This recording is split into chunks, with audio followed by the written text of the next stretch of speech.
도널드 트럼프가 테헤란 정권을 항복시키기 위해 이란에 대한 봉쇄를 강화하기로 결정했음에도 불구하고 이란은 이미 호르무즈 해협에서 미국의 봉쇄를 우회하는 방법을 터득한 것으로 드러났습니다. 또한 분석가들에 따르면 이란은 미국의 봉쇄로 인한 석유 생산 중단을 피하기 위해 아직도 많은 비장의 수단을 가지고 있습니다.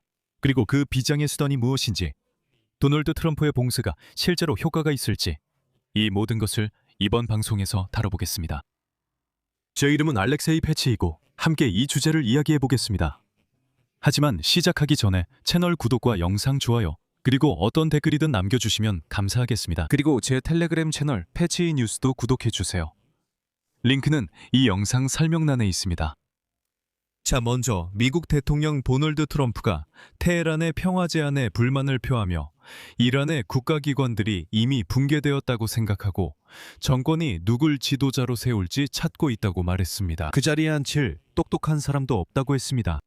또한 트럼프는 봉쇄로 인해 이란이 더 이상 석유를 생산할 수 없고 저장할 곳도 없기 때문에 정권이 곧 붕괴할 것이라고 예측했습니다. 적어도 도널드 트럼프의 말은 그랬습니다.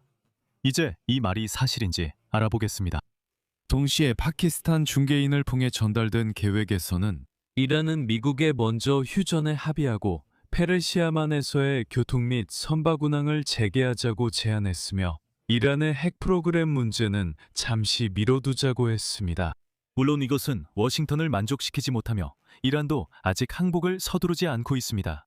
그리고 화요일에 이란군 대변인은 이슬람 공화국이 이 전쟁이 끝났다고 생각하지 않는다고 말했습니다. 하지만 도널드 트럼프는 이에 대해 이란 측이 미국에게 특히 해상 항구에 대한 봉쇄를 해제해달라고 요청하고 간청하고 있다고 주장했습니다. 인용문입니다. 이란은 방금 우리에게 자신들이 식민지 상태에 있다고 알렸습니다. 그들은 우리가 즉시 호르무즈 해협을 열어주기를 원하고 요청하고 있습니다. 그들이 자신들의 지도부와의 상황을 바로잡으려고 노력하는 동안 말이죠. 저는 그들이 충분히 해낼 수 있다고 확신합니다.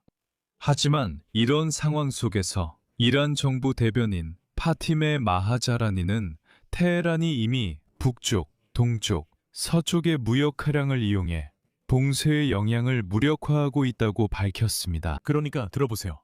네, 물론 호르무즈 해협이 봉쇄되고 있지만 우리는 이미 우회로를 확보하고 있습니다. 하지만 이것이 전부는 아니다. 분석가들에 따르면 이란은 미국의 봉쇄로 인한 석유 생산 중단을 피할 수 있는 많은 비장의 카드가 아직 남아 있습니다. 적어도 당분간은 말이죠. 그리고 이 당분간은 미리 말씀드리자면 2달 반 정도 지속될 수 있습니다.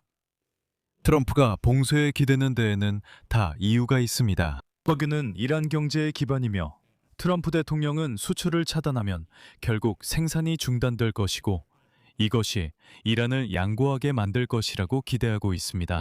하지만 이란은 추가 저장 시설을 보유하고 있고 또 이란은 봉쇄를 뚫고 몇몇 빈 유조선을 통과시켜 봉쇄 상태에서 석유를 저장하려고 시도하고 있습니다. 그래서 아마도 이란은 당분간 이런 압력에 버틸 수 있을 것입니다. 즉, 아직 석유를 저장할 곳이 남아있다는 뜻입니다.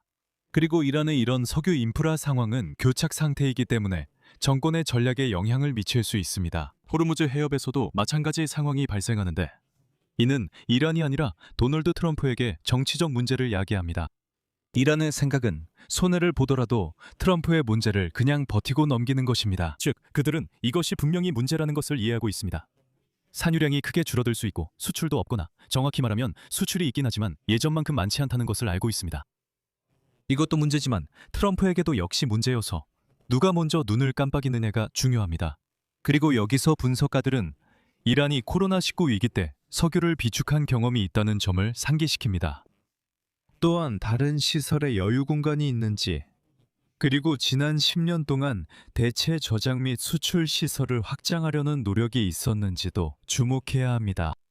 그리고 바로 여기서 여러분, 모든 흥미로운 일이 시작됩니다. 제가 다시 말씀드리자면 4월 중순에 봉쇄가 시작됐을 때 백악관은 이란이 생산을 2주 동안만 유지할 수 있을 만큼의 비축분만 가지고 있다고 주장했습니다. 그러니까 뭐 2주 정도는 더 생산할 수 있겠지만 그 이후에는 끝이다, 붕괴다, 이런 식이었죠. 그때 도널드 트럼프는 휴전을 2주 동안만 하자고 시도했습니다. 그래서 뭐 굳이 폭격을 계속할 필요가 없다는 거죠. 왜냐하면 그 2주 동안 이란은 석유를 들 곳이 없어서 그냥 항복할 거라는 겁니다. 4월 27일 도널드 트럼프는 이란이 계속해서 연료를 수출하지 않으면 이란의 송유관이 압력을 견디지 못할 수 있다고 말했습니다. 그리고 그냥 폭발할 거라고 했죠. 다음은 트럼프의 인용문입니다. 만약 어떤 이유로든 그 이유로 이 송유관이 닫히게 된다면, 더 이상 석유를 컨테이너나 선박에 실을 수 없게 된다면 결국 이 송유관은 내부에서 폭발하게 됩니다. 무슨 일이 생기면 그냥 폭발해버립니다. 이란은 이런 일이 일어나기까지 약 3일 정도 남았다고 합니다. 그는 이 말을 4월 27일 아침에 했습니다.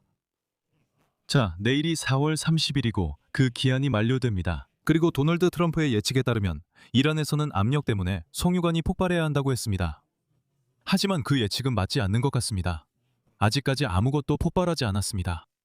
오늘 전문가들은 이란이 유전의 압력을 치명적으로 낮추지 않고도 석유 생산을 중단할 수 있다고 밝혔습니다.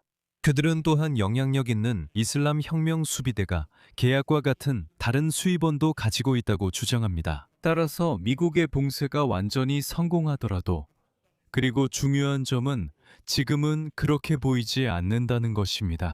이슬람 혁명 수비대는 이러한 대안에 의존하여 병사들에게 급여를 지급하고 이란 내에서 자신의 입지를 유지할 수 있을 것입니다. 이것은 매우 중요하고 충분할 것입니다. 자, 이제 약간의 수학을 해보겠습니다. 시장 추정 및 분석을 담당하는 보텍스사의 자료에 따르면 4월 20일 기준으로 이란은 원유 운송을 위한 초대형 유조선 20척을 보유하고 있었습니다. 이 선박들은 각각 200만 배럴 실을 수 있습니다. 이란은 이 선박들을 쉽게 부유식 저장고로 전환할 수 있으며 약 2달 동안 원유 생산을 계속할 수 있습니다. 그 후에야 이란은 원유 생산을 줄여야 할 것입니다. 또한 보텍스사는 이란이 육상의 약 3주 분량의 원유 생산량에 해당하는 여유 저장 공간을 보유하고 있다고 추산했습니다. 결국 우리는 최소 2.5개월 동안은 파국 없이 원유를 생산할 수 있다는 결론이 나옵니다. 심지어 봉쇄 상태에 있거나 수출이 완전히 차단되더라도 이란은 원유를 저장할 곳이 있습니다. 이에 대해 미국 재무장관 스콥에서는 이미 생산 중단이 시작됐다고 밝혔습니다. 그리고 봉쇄가 제재와 결합되어 이중 타격이 되고 있다고 말했습니다. 하지만 저는 반지 이 스콧 베손이 미국이 러시아산 원유에 대한 제재 해제를 더 이상 연장하지 않을 것이라고도 밝혔다는 점을 상기시키고 싶습니다. 하지만 결국 5월 16일까지 한 달 더 연장했습니다. 여기서 말을 줄이겠습니다. 여러분의 의견과 결론을 이 영상 아래 댓글로 남겨주세요. 채널 구독과 알림 설정, 좋아요도 잊지 마시고요. 오늘은 여기까지입니다. 건강 조심하세요. 모두 안녕히 계세요.